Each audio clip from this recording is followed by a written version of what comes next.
I've owned this Mark 6 Golf for about a year, and this is a list of all of the parts that I've had to replace in that year.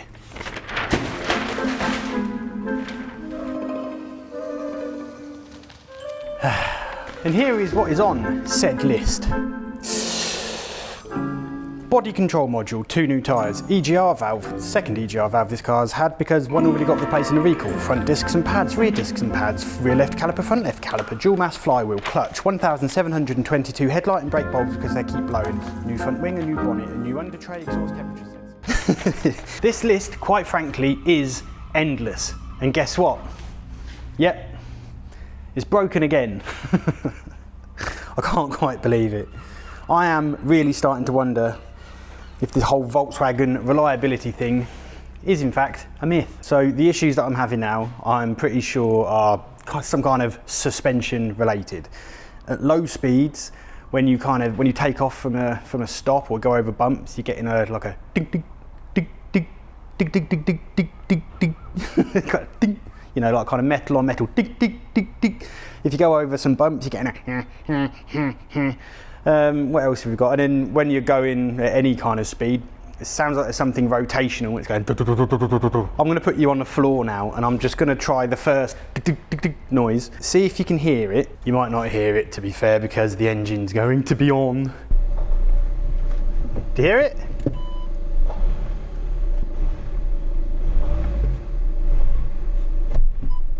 Oh.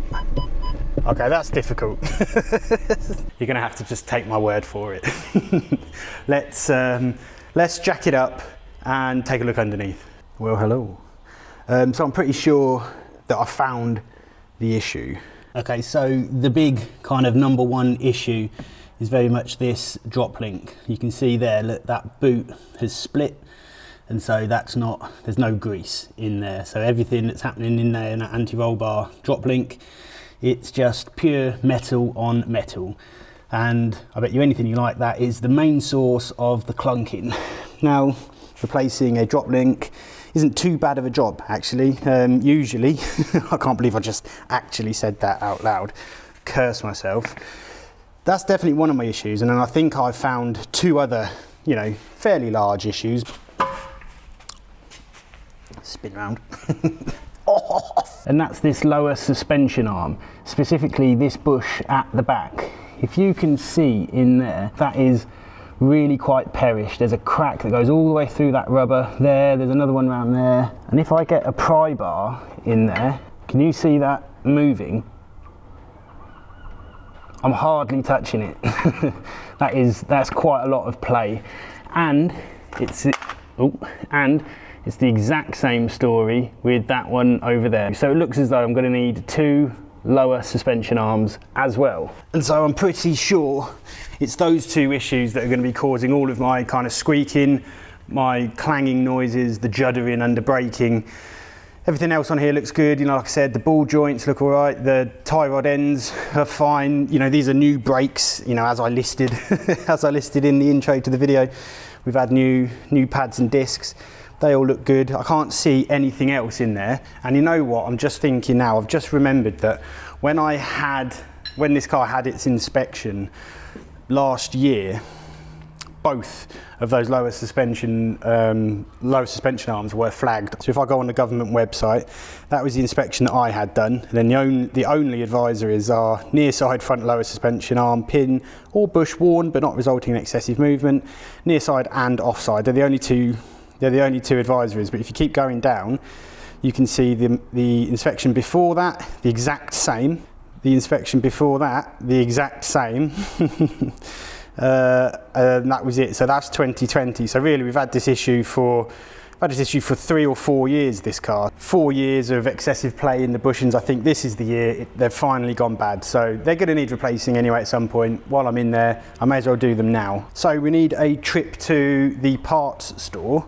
Now I'm going to actually have to put this car back down on the ground and drive this car to the parts store because amazingly, I don't know how this has happened, but the missus and I only have 1 car between us. That's this car. This is our daily driver.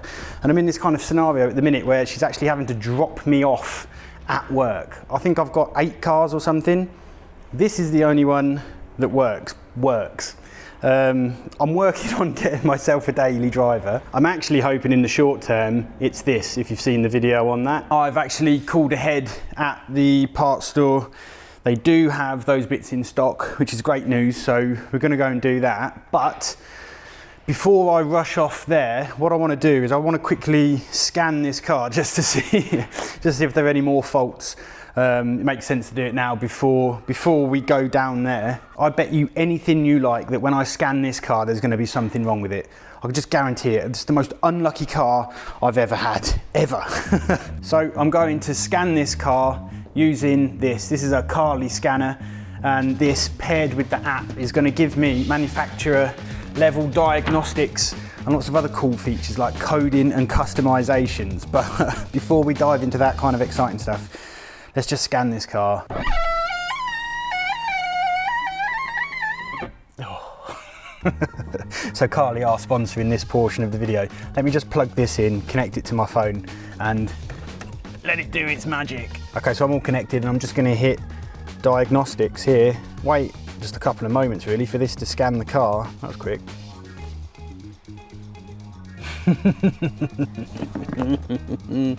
Good. I can't quite believe that. I was absolutely certain that this car was going to have issues. Everything is green. So I'm not known for my health and safety, frankly, but one of the things that I've always done since I started driving, if I'm in a car that doesn't have daytime running lights on, I will always turn my headlights on. And one of the things I'm always trying to do is get my missus to do the same. She is constantly forgetting to do it. Now, one of the really cool things with Carly is that I'm able to access this coding section of the app. And this is part of the premium package that you can subscribe to. And I can actually go in here and I can turn on daytime running light, click on, code now, voltage below 12.5. What? Turn on the engine. Right, now one of the things that I know that this app can do is live data. So let's back out of there and I can read out the live value of the battery voltage, 14.2. Now that looks like it's charging, that's okay. Daytime running lights, low beams, on, code now. There we go. So the battery would have charged a little bit there. Coding was successful. So you can clearly see there, the lights are off. There we go, daytime running lights. I've got my dipped headlights on constantly. And that means now that I just don't have to keep getting on at my missus. Okay, here's a good one. Audible confirmation for unlocking vehicle. This can be like you see in the movies in America, you know, they push the button, you go boop, boop. Code now. Hear that little beep, and then unlock. Woo, fancy! Every car is different, it's got different features, so you know, check the Carly website to see what it can do for your vehicle first. I genuinely rate this thing. I think it's brilliant, and I'm glad that I've got it in my toolkit. And I'm pleased to say as well that I can offer you 15% off of a Carly device. If you just go into the description, click the link and use my code NEV15 to get your discount. I am so unbelievably happy that this car hasn't got any fault codes. That's amazing. Right, let's go and get these parts.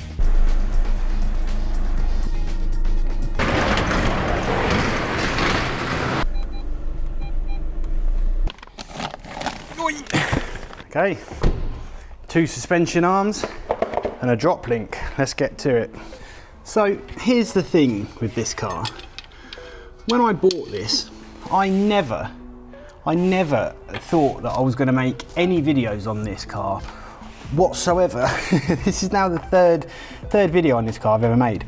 I didn't think I was going to make any videos on this because this was just supposed to be, you know, a good, reliable daily driver for the missus. I had fully bought into, what way is left? No, wait, how do you undo a bolt? Left. I'd fully bought into the whole kind of notion of Volkswagens being reliable cars. And I'm not convinced that this car has had that bad a history, to be honest with you. I don't think this is one of those cars that's just been abused throughout its life. If you go and look at the MOT inspection history online, it doesn't look like it's failed on loads of things and the owners have just kind of done the bare minimum to get it through the next inspection, you know, and causing a chain reaction of issues. There were just a couple of years the service history missing. But before that, this car had a full service history, and one of the previous owners has even done the timing chain, the timing belt on this car. And people that abuse cars tend not to get the timing done, you know, because that's quite a large expense. So I don't think this car's been abused. So either the whole Volkswagen reliability thing really is a myth, or I've just been particularly unlucky with this car. Come on. No.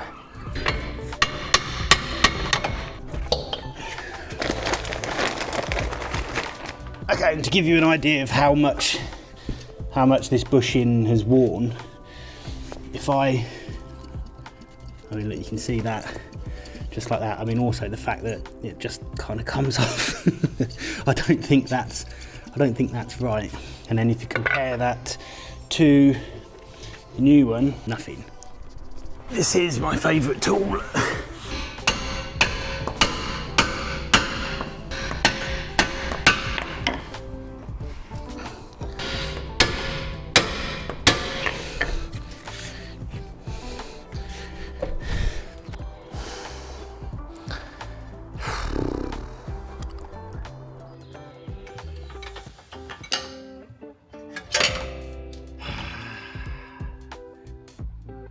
You're not coming in the house like that. Get out.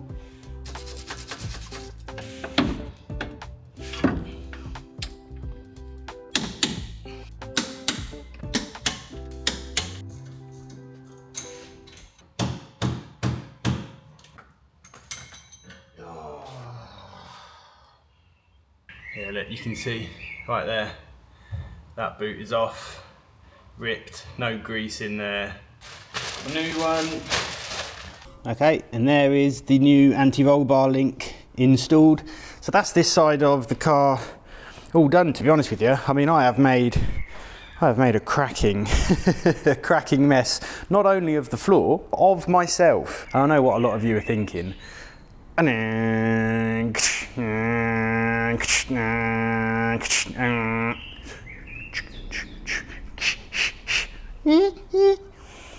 It's coming. I have actually purchased one. I need to get it here and I need to get it installed. That is going to be... but for now, we're still on the ground and that's not a problem. It's actually really, really late in the day. I got started very late. I've got my dinner is almost ready. So what I'm going to do is I'm just going to put the wheel back on here, get this car on the floor, and I'm just going to drive this home and then test drive it. And then come back bright and early in the morning and then we'll do the arm on the other side. Okay, so it's the next morning and we're straight back at it. I drove this car home last night and I am pleased to report that absolutely none of my problems are fixed whatsoever, which is very, very irritating. I'm still getting a clunking from somewhere at very low speeds. It's almost like when you pull off, there's still a clunk from somewhere, and my brakes are still juddering. Now, granted, I've only changed this one suspension arm and this drop link, but this was what looked like the problematic drop link. I had it when the car was down on the wheels, you know, bouncing it, trying to test to see if the top mounts are all good. I've got no creaking or anything. I've visually inspected the top mounts. Top mounts both look absolutely fine. I did find two things though. So I did notice that these two bolts on the subframe were incredibly loose, like really loose. So I've tightened those up. Apparently I did Google it and there are people that say they have a problem with these bolts. So I'm wondering maybe that's it. I don't know, but they've now been tightened up. And I've been through and I've just tightened up anything that I can think could be tightened. I mean, I had all this stuff off when I had the gearbox out, when I did the clutch and flywheel. I've had a look at these, they're perfectly tight still.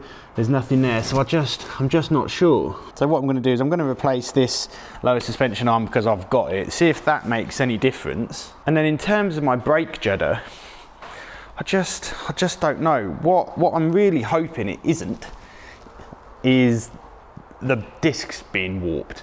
If you saw my last video, I've quite literally only just replaced the front discs and pads, and they're brand new. There can't be 2,000 miles on them. I will get to the bottom of it, well I hope anyway, but I'm going to get this Gonna get this suspension arm changed now.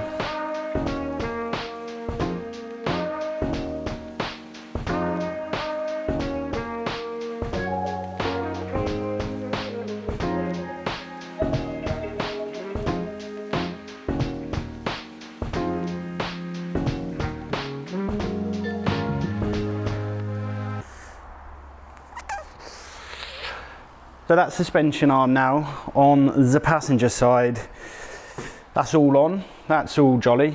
Exact same story with this one. You can see there's all that play and it just comes off. So that would have needed doing anyway. Whether that's actually fixed my clunking or not, we shall see fairly soon. Okay, it's the next day again. So what is causing my brake judder? They're brand new discs. I mean, we're talking a matter of 2,000–3,000 miles. Maybe they're warped, maybe. Surely unlikely. So the only other thing that I can think of is a sticking caliper.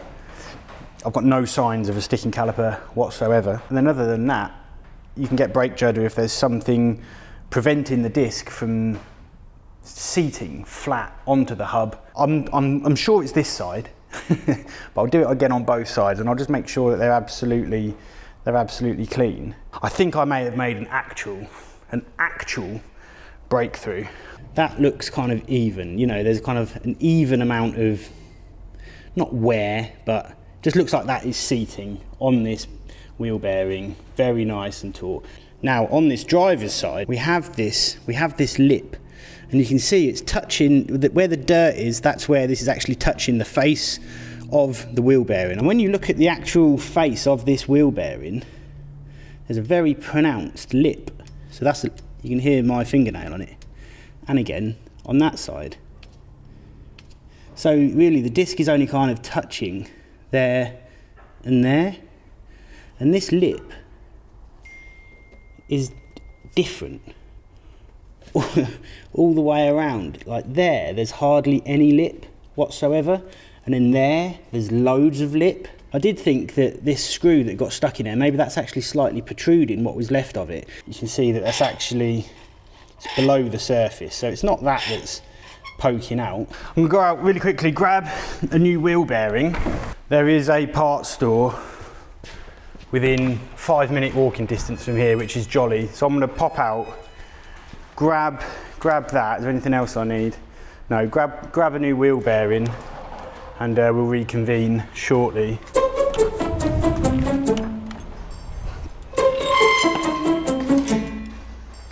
That was £93. Oh good. Right, what's the bet that this doesn't get this off? I don't want to put the car back on the floor.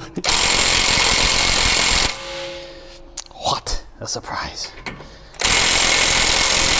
Oh, I need a better impact thing and some proper impact sockets. I'm willing to sacrifice that tool so I don't have to put the car back down. Am I willing to do that?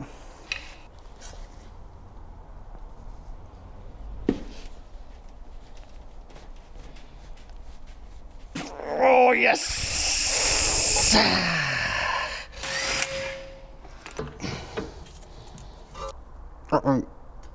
Oh, yes.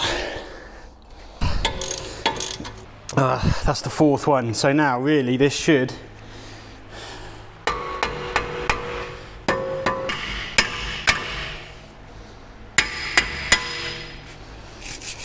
let's get that out. Yeah, look, you can just see how much corrosion's in there. Look, it's just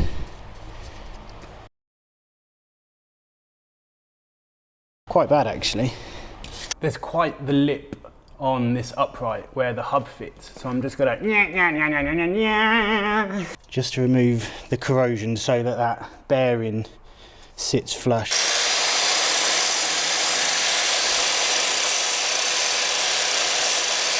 Whew.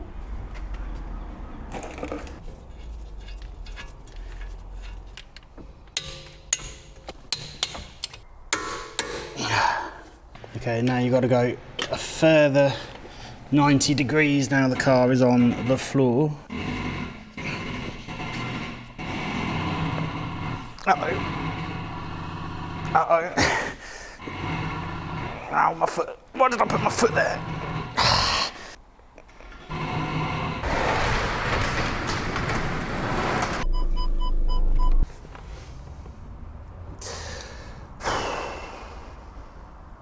I still have brake cheddar. Oh, I was so sure it was going to be that wheel bearing. It must be. The only thing it can be now is warped discs. I mean, I know they're brand new, and in fact on my test drive just now I did go via the parts place and I bit the bullet and I bought some new discs. So new discs and pads. I'm not sure if I said I bought pads, but why the hell not? Let's just put new pads on as well. And then again on this side, new discs and pads.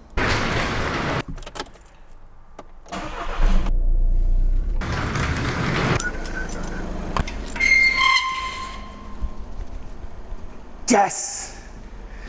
Yes! The brake cheddar's gone. Yes! It's gone, it's completely gone. I took this for a really good spin there. I probably did about 10, 15 miles just to really make sure. Whoa. Yeah, there we are. Now, I imagine, if I just think about it logically, what happened is that when I replaced the discs a couple of months ago, I've probably put it, well, it's two ways the discs could have warped, is I've put the new disc onto that old crusty wheel bearing and it hasn't sit flush and it's warped it like that, or, you know, the old-fashioned way of warping a disc, which is too much heat in. So, you know, if you're driving along on a motorway 70 miles an hour and you come off a slip road and you get to the end of the slip road and you've slowed down the whole way, and then you get to the end of the slip road and you have to sit there for a little while, you know, to let traffic out or something. And then when you sit there with your foot on the brakes after just having slowed all the way down like that, you get a load of heat soak in the disc, is my understanding, and where the pad is contacting the disc and it just sits there just soaking in its own heat, and then that bit of the disc's hotter than obviously the bit that doesn't have the pads on, and it can warp. And I'm starting to think that clunking noise might even be an engine mount or a transmission mount, because it's only when you take off. It's when you take off and it's like there's a bit of momentum or inertia or whatever, I don't know what you know, I'm thinking the engine moves. It's only when you take off from a stop, you get tick, and then when you reverse, tick. So I wonder if the engine's moving on a mount and it's just, there's a bit of metal on metal. Because I just went to a retail park and I was buying cat food. That was very nosy of you. I was buying cat food. And there's some really quite harsh speed bumps. And now when you go over the speed bumps, there's no creaking, there's no rattling, the clunk doesn't happen when you go over bumps, you go around corners, there's no clunking. And apart from that clunking, that car is driving really nicely now. It's so taut. It just feels like a way nicer car to drive. Like, look, I've had a little idea, and I probably should have done this.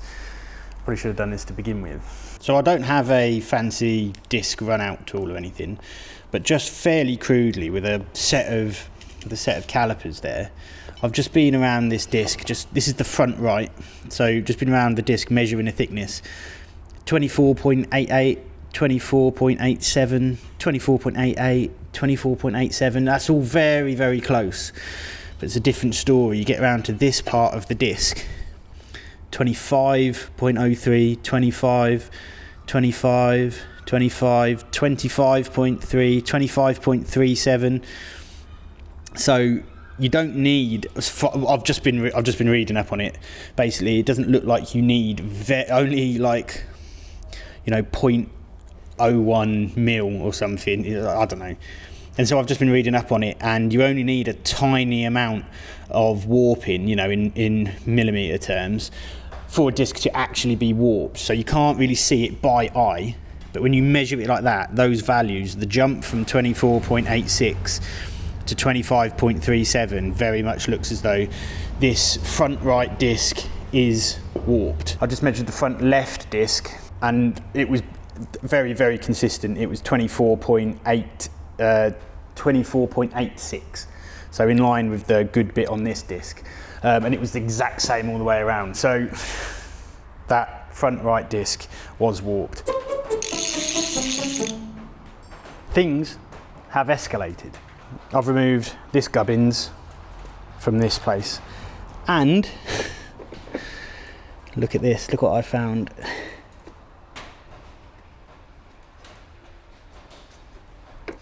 Gets worse. Surely, oh surely, those 2 loose bolts there on that transmission mount are the source of my clunking. I can't recreate the clunking noise if I shake the engine, but then I can't move the engine by hand nearly as much as I can, you know, with the car driving off and the engine's under its own weight, and I am hoping it's that. Now, I know exactly what you're thinking, because I'm thinking it too. What idiot has been in here, what absolute monkey has been in here and not done those bolts up properly?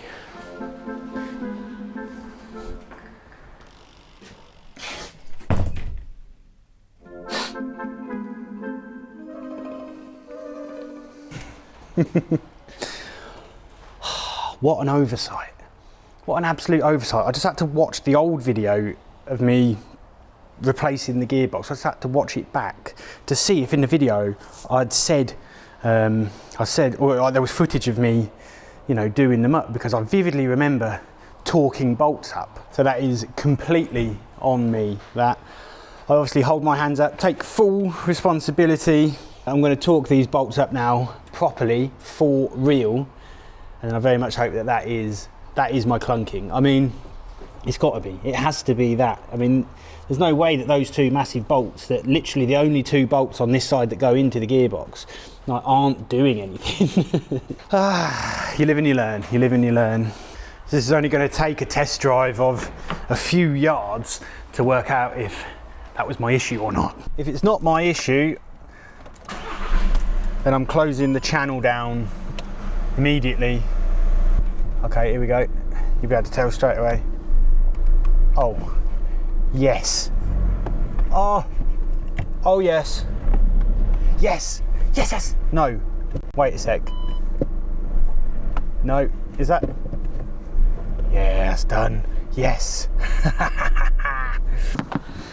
Oh, finally. That was starting to drive me absolutely crackers. Oh, it's not just me that's going to be happy. The missus is going to be very happy about that. She drives this car way more than I do. Oh, right. What next? I'll tell you exactly what next. So a few weeks ago, the missus hit a poor old Badger. We've got no record of the Badger.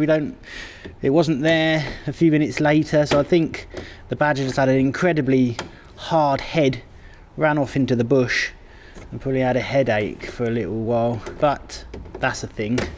So I did go and purchase a new one that's in there, so I'm just going to open that up, and I'm very much hoping that this is a nice easy job. That's just going to pop out and that new one's going to pop in. However, this is a Volkswagen, and I imagine it's going to be needlessly complex and difficult.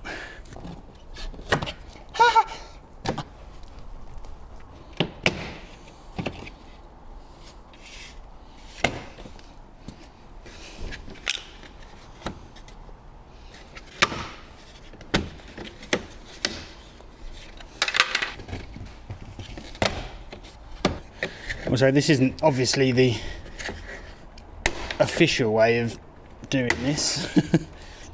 And I'm probably butchering the bumper. Oh, no. Ah, yeah. I do absolutely despise this car. Like, truly despise it. It's a horrible car to own, as we've seen. It's unreliable. It's dull. It's the dullest car I've ever seen to look at. The interior is the dullest. The interior of this car was designed by a bunch of people who hate humans, and it's just a miserable affair, the whole thing, to be honest with you.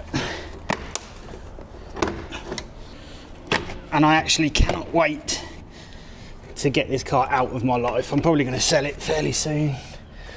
I just don't want, can't be dealing with the aggro of it anymore, to be honest with you. I hope the new owner of this car, whoever that ends up being, you see, that's the thing about this car, is I don't want anyone in the world to own it, because who knows what grief it's going to cause them. I think the only thing to do in a scenario like this when you're selling a car like this is to,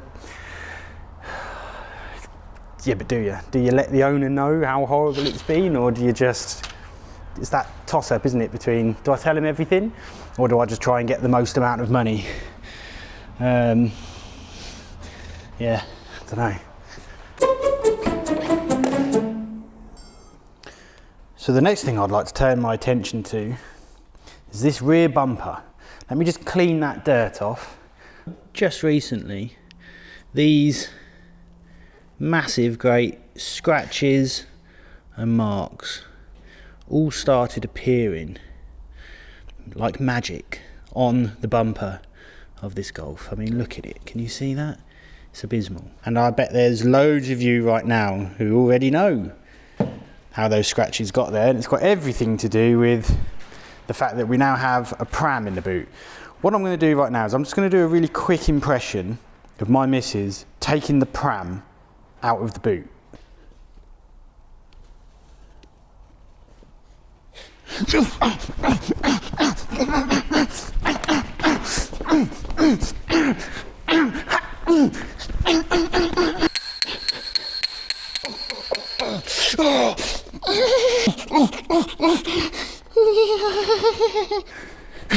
Some of these scratches are really quite deep. You can hear my fingernails scraping on them. So what I'm going to do here, this is just going to be a real quick 2-minute, absolutely unprofessional job. I'm just going to polish this up with a machine, get some of these lighter ones out of there. And then when I do that, I've got a paint pen in the correct colour, LC9X. And all I'm going to do is just very gently fill in some of the big ones and then leave it a couple of weeks to dry properly, and then maybe, but probably not, put a little bit of lacquer on it. And I say maybe not because I know that as soon as I do this, I'm just going to get more scratches in the next few days anyway. But it is very unsightly right now, and so I'm just going to see to it really quickly, and then I'll deal with future issues in the future. I've got to say, I love it when you guys all suggest cool products that I never would have heard of before in the comments. You've seen me clay bar cars before, and it's a hateful job. Someone put me onto this. I forget the brand or anything like that. I'll put a link to it in the description. It's a synthetic clay bar. It's just like a foam pad with a clay bar thing on the end of it. Apparently this does up to 20 cars. So I don't know if it's, must be VIN locked or something, but I'm just gonna very quickly clay bar this part of the bumper. Is it working? Oh yeah. Woo. Oh, it is so nice having a workshop and just little things like having the plug socket right next to you there. Oh, and all your tools to hand, and it was raining all yesterday and I was still able to work, and oh my word, what an absolute luxury this has been. What a delight.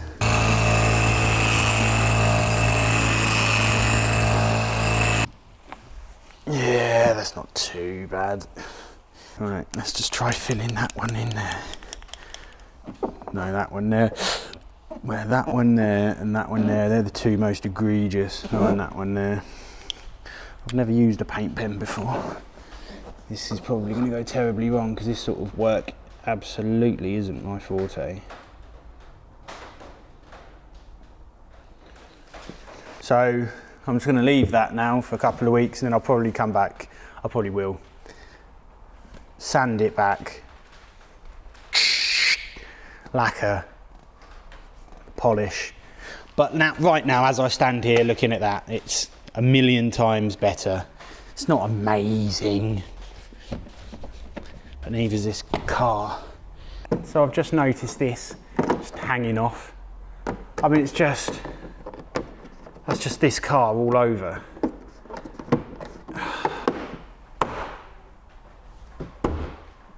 Yeah, because it doesn't fit, because it's broken. Oh, forget it. I hate this car. Listen, I hope this car never comes back on the channel ever again. I want this car out of my life very quickly. I'm well on the way now to 100,000 subscribers. I don't know if you've noticed. If you could please just hit the subscribe button. It doesn't cost you anything, but it helps me out a tremendous amount. I should probably take this to We Buy Any Car, shouldn't I? That's probably the best thing to do with it. Right, I've got some really cool videos coming soon. Got the Merc, got the old Jaguar Mark 10, got some other bits in the works. I've got a really cool workshop video coming. But until then, see you soon.